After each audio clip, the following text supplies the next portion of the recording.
पाकिस्तान के साथ खुफिया दस्तावेजों को साझा करने के मामले में गिरफ्तार डीआरडीओ के वैज्ञानिक प्रदीप कुरूलकर के आरएसएस से गहरे रिश्ते रहे हैं। जो खुलासे हो रहे हैं उसके मुताबिक कुरूलकर खुद संघ के संगठन मंत्री रह चुके हैं और उनके परिवार की पिछली 4 पीढ़ियां आरएसएस से जुड़ी रही हैं। कुरूलकर भले ही जेल की शिक्षों के पीछे हों, लेकिन कथित मुख्यधारा के मीडिया ने आरएसएस के साथ उनके रिश्तों को लेकर चुप्पी की चादर ओढ़ रखी है। यह मामला इसलिए और ज्यादा गंभीर हो जाता है क्योंकि मामला डीआरडीओ से जुड़ा है, जो सामान्य वैज्ञानिक संस्था न होकर सीधे रक्षा विभाग से जुड़ी है, यानी देश के पूरे रक्षा तंत्र से समझौता किया गया है। डीआरडीओ भारत सरकार के रक्षा अनुसंधान क्षेत्र में प्रमुख संगठन है। आम लोगों की जानकारी से दूर रहते हुए इस संगठन में कार्यरत कर्मचारी वैज्ञानिक भारत के रक्षा क्षेत्र को मजबूती प्रदान करने के लिए काम करते हैं। पूर्व राष्ट्रपति एपीजे अब्दुल कलाम का नाम डीआरडीओ से अभिन्न रूप से जुड़ा रहा है। डीआरडीओ की इंजीनियरिंग शाखा के प्रमुख वैज्ञानिक प्रदीप कुरूलकर को महाराष्ट्र की एटीएस ने दुश्मन देश को भारत की खुफिया जानकारी साझा करने के आरोपों में मई माह के पहले सप्ताह में ही गिरफ्तार कर लिया था। कुछ समाचार पत्रों में इस बारे में खबर भी आई थी, लेकिन हाल ही में उनके बारे में कुछ और जानकारियां प्राप्त हुई हैं, जो बेहद चौंकाने वाली हैं।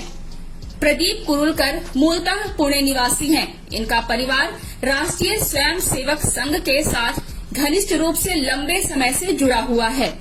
प्रदीप के दादा से लेकर आज तक यह परंपरा चली आ रही है। प्रदीप कुरूलकर की आरएसएस के शीर्ष नेतृत्व के बीच तक पैठ का अंदाजा इसी से लगाया जा सकता है कि आरएसएस में सर्वोच्च पद पर आसीन सर संघचालक मोहन भागवत की उपस्थिति में मंच पर उन्हें मराठी में बोलते हुए देखा जा सकता है। हालांकि इस घटना के प्रकाश में आने के बाद ही कांग्रेस पार्टी की ओर से दिल्ली मुख्यालय से एक प्रेस कॉन्फ्रेंस को संबोधित करते हुए पार्टी के प्रवक्ता पवन खेड़ा ने कुरूलकर की गिरफ्तारी को एक बेहद गंभीर मामला करार दिया था।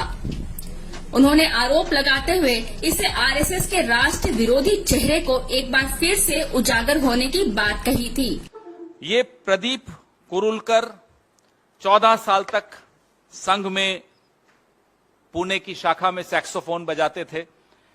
चौथी पीढ़ी संघ से जुड़ी हुई है, यानी कि जो इनकी पहली पीढ़ी जो संघ से जुड़ी थी वो तभी जुड़ी होगी जब श्यामा प्रसाद मुखर्जी मुस्लिम लीग के साथ मिलकर सरकार बना रहे थे, जब अंग्रेजों के साथ मुखबिरी हो रही थी।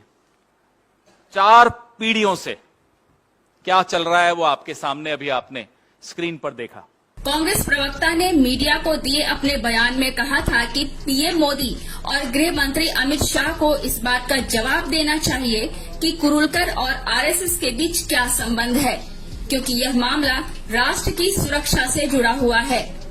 हालांकि मीडिया द्वारा कुरूलकर की संघ के साथ रिश्ते की खबर को दबा दी गई और मामला भारतीय वैज्ञानिक और हनी ट्रैप में फंसकर देश की सुरक्षा से संबंधित खुफिया जानकारी लीक करने की घटना तक सीमित कर दी गई। ऑल्ट न्यूज के मोहम्मद जुबैर और अशोक स्वैन ने एक वीडियो लिंक साझा करते हुए प्रदीप कुरूलकर और आरएसएस की नजदीकियों को पुष्ट किया है। अशोक स्वैन ने एक ट्वीट में कहा है कि भारतीय रक्षा अनुसंधान एवं विकास संगठन के डायरेक्टर को पाकिस्तान के लिए जासूसी के आरोप में गिरफ्तार किया गया है। वह असल में हिंदू सर्वोच्चतावाद की जननी आरएसएस का वरिष्ठ सदस्य निकला। इस वीडियो लिंक के ट्विटर और अन्य सोशल मीडिया में आने के बाद से बड़ी संख्या में लोगों की उत्सुकता बढ़ गई है। कथित राष्ट्रीय मीडिया के विपरीत मराठी न्यूज इस बारे में प्रमुखता से कवर कर रहे हैं। 10 मई को कांग्रेस पार्टी की प्रेस कॉन्फ्रेंस में पवन खेड़ा ने दावा किया था कि प्रदीप कुरूलकर की 4 पीढ़ियां आरएसएस से जुड़ी रही हैं। 59 वर्षीय प्रदीप की 4 पीढ़ियों का आरएसएस से संबंध का अर्थ है कि यह परिवार आरएसएस के जन्म से ही जुड़ा हुआ है। पवन खेड़ा ने अपने बयान में कहा है कि प्रदीप आरएसएस में संस्कार भारती के संगठन मंत्री रहे हैं। हनी ट्रैप के मसले पर पवन खेड़ा ने कहा, असली हनी ट्रैप तो किसी डीआरडीओ प्रमुख का आरएसएस के शाखा संगठन से जुड़ा होना है। इसके पहले भी ऐसे मामले प्रकाश में आते रहे हैं। ध्रुव सक्सेना, यशवंत शिंदे का मॉड्यूल इसी प्रकार से संघ से जुड़े संदिग्ध व्यक्तियों के इतिहास की पुष्टि करता है। खेड़ा ने अपने बयान में कहा है कि प्रधानमंत्री की नाक के नीचे डीआरडीओ निदेशक के पद पर बैठा व्यक्ति, जो कि आरएसएस का बेहद करीबी है, वह पाकिस्तान को संवेदनशील सूचनाएं दे रहा था। यह गद्दार किसी अन्य राजनीतिक दल से जुड़ा होता तो मीडिया इसके अलावा कोई और खबर नहीं चला रहा होता। अक्टूबर 2022 में यह मामला प्रकाश में आया था।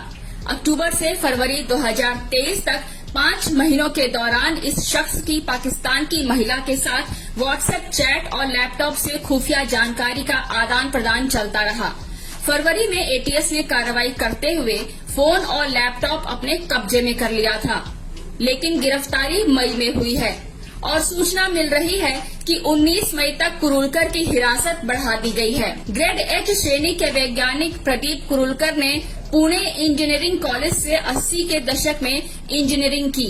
इसके बाद एडवांस पावर इलेक्ट्रॉनिक्स में उच्च शिक्षा के लिए आईआईटी कानपुर से डिग्री हासिल कर 1988 से अभी तक डीआरडीओ में विभिन्न पदों पर आसीन रहे। वर्ष 2000 से विभिन्न पुरस्कारों से सुसज्जित प्रदीप कुरुलकर को जनवरी 2023 में अजिंक्य डीवाई पाटिल विश्वविद्यालय ने डी लिट की डिग्री से नवाजा था। इतने उच्च पदस्थ वैज्ञानिक का एक अनजान विदेशी महिला से संपर्क में आना और रात भर चैटिंग और फोटो शेयर करने और बदले में देश की अति संवेदनशील खुफिया जानकारी साझा करने की घटना बेहद गंभीर मामला है। आरएसएस के सांस्कृतिक और विचारधारा की शिक्षा पर भी गंभीर सवाल उठते हैं, जो 59 वर्षीय उच्च शिक्षित और संगठन मंत्री को हनी ट्रैप के जाल में जाने के लिए जगह देते हैं। फरवरी से मई माह तक यह खबर सरकारी और देश के महत्वपूर्ण लोगों के बीच में मौजूद है, लेकिन इस बारे में गंभीर कदम उठाने के बजाय मामले को लो प्रोफाइल रखकर कहीं न कहीं संघ की भूमिका पर पर्दा डालने का काम किया जा रहा है, जो देश हित में तो कतई नहीं है। जनचौक की ब्यूरो रिपोर्ट।